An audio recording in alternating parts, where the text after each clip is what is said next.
नमस्कार, मैं हूं टीपी पांडे। क्या आपको लगता है कि इजराइल और फिलिस्तीन के बीच लड़ाई रुक गई है? क्या ये युद्ध विराम स्थायी है? क्योंकि ये सवाल इसलिए भी उठ रहा है क्योंकि दोनों पक्षों की ओर से जो बयानबाजी की गई है उससे ये साफ नजर आता है कि तनाव पूरी तरह बरकरार है और राख में दबे हुए शोले कभी भी हवा पाकर सुलग सकते हैं। तो आज इस पर थोड़ी बात की जाए। असल में इजराइल के प्रधानमंत्री बेंजामिन नेतन्याहू ने साफ कहा है, हमास को चेतावनी दी है कि जश्न मनाने की कोई जरूरत नहीं है। अगर आपने थोड़ी बहुत भी गड़बड़ी की तो इसका इस बार पूरा जवाब दिया जाएगा, ये आपसे नहीं संभलेगा।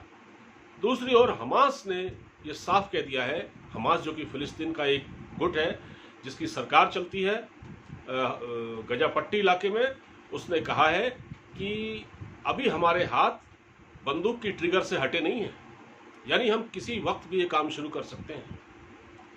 दरअसल उसके जब ये जंगबंदी हुई, जब ये युद्ध विराम हुआ, उसके कुछ घंटों बाद अल अक्सा मस्जिद में फायरिंग हुई थी। ये फायरिंग इसलिए हुई थी कि कुछ वहाँ फिलिस्तीनी युवक जोश में थे और नारेबाजी कर रहे थे, जीत का जश्न मना रहे थे, और वो मस्जिद के अंदर जब घुसे, अल अक्सा मस्जिद के अंदर, जिसको लेकर सारा विवाद है, जो पूर्वी यरूशलेम इलाके में है, और उसमें जब वो घुसे तो वहाँ उन्होंने उकसाने की कोशिश की इजराइल के जो पुलिसकर्मी थे उनको, तो पुलिसकर्मियों को फायरिंग करनी पड़ी और उसके बाद फिर से एक बार तनातनी शुरू हुई। हालांकि अभी आगे ये बात नहीं बढ़ी, ये गनीमत है, वरना नए सिरे से लड़ाई शुरू हो जाती।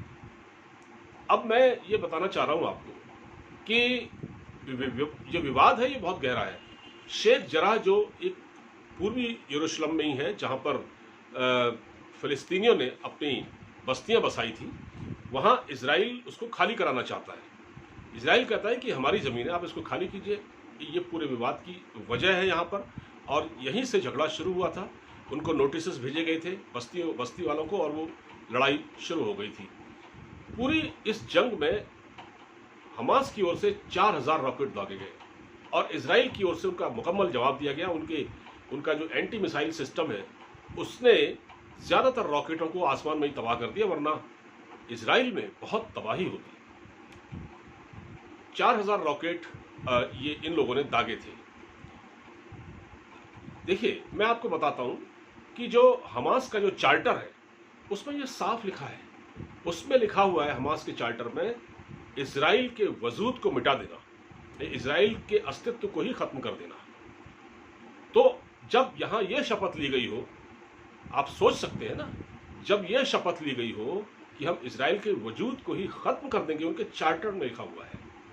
और जो हिजबुल्लाह जैसे आतंकवादी संगठन है जो लेबनान से ऑपरेट करते हैं, इन हिजबुल्लाह का भी जन्म इजराइल के ही खिलाफ हुआ। उसके चार्टर में भी ये लिखा हुआ है कि इजराइल को खत्म करना है। तो एक तो हमास की ओर से भी कहा गया है, यही उनके चार्टर में लिखा हुआ है, हिजबुल्लाह के भी यही लिखा हुआ है। हिजबुल्लाह ने रॉकेटों से हमले भी किए थे, शुरू कर दिए थे बल्कि। और इन दोनों देशों को जो हथियार मिलते हैं, यानी हिजबुल्लाह को, माफ कीजिए, हिजबुल्लाह कोई देश नहीं है, हिजबुल्लाह को और हमास को, इन दोनों को जो खाद पानी मिलता है वो मिलता है ईरान से, और ईरान से जो हथियार इनको मिलते हैं ये इनका इस्तेमाल करते हैं, और ईरान को ये हथियार चाइना से भेजा जाता है। ये चाइना से सप्लाई आती है हथियारों की, और वो हिजबुल्लाह को भी जाती है और हमास को भी जाती है। तो इस तरह की स्थिति है। और अभी क्या है कि पूरा दबाव है इजराइल गवर्नमेंट के ऊपर, यानी नेतन्याहू के ऊपर, जो उनकी विपक्षी पार्टियां हैं दक्षिणपंथी। उन्होंने भी ये सवाल पूछा है नेतन्याहू से कि आपने तो कहा था कि हम इनको मिटा के दम लेंगे, अभी इनका पूरा इलाज करेंगे, और आपने तो संघर्ष विराम कर लिया, इसकी क्या जरूरत है? तो अब दबाव बहुत ज्यादा है। अभी हम ये मान सकते हैं कि हिजबुल्लाह, माफ कीजिए, हमास इस वक्त अभी कुछ, मतलब उनका क्योंकि नुकसान बहुत ज्यादा हुआ है, इसलिए वो भी, उनके पास करने के लिए कुछ ज्यादा नहीं है। लेकिन क्या आपको लगता है कि जिनके चार्टर में यही लिखा हुआ हो कि हम इजराइल को समाप्त कर देंगे, खत्म कर देंगे, वो क्या चुप बैठेगा? और फिर इजराइल किसी भी तरह की गड़बड़ी को बर्दाश्त करेगा? नहीं करेगा।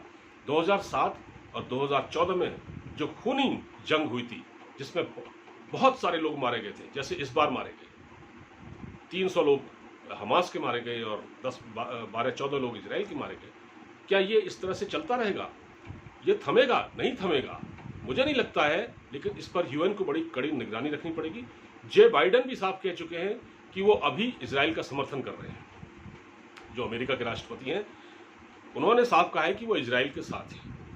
लेकिन वो ये भी कहते हैं कि वो 2 राष्ट्र के सिद्धांत को, यानी कि फिलिस्तीन का अलग और इजराइल का अलग, इस थ्योरी पर वो अमल करवाना चाहते हैं। लेकिन इजराइल इसके लिए तैयार नहीं है। इजराइल अपनी ज़मीन 1 इंच भी नहीं छोड़ना चाहता और हमलों का मुकम्मल जवाब देगा जब भी उधर से हमला होगा। तो ऐसे में ये बहुत ही कॉम्प्लेक्स सिचुएशन है और इसका तत्काल कोई इलाज नज़र नहीं आ रहा। हाँ, यूएन की निगरानी इस पर बनी रहे, इन दोनों पक्षों को बातचीत की टेबल पर लाया जाए और ख़ास तौर से जो अरब देश हैं या जो टर्की है, जो बड़ी बड़ी डींग है, बड़ी बड़ी बातें कर रहे हैं, वो कुछ नहीं कर सकते।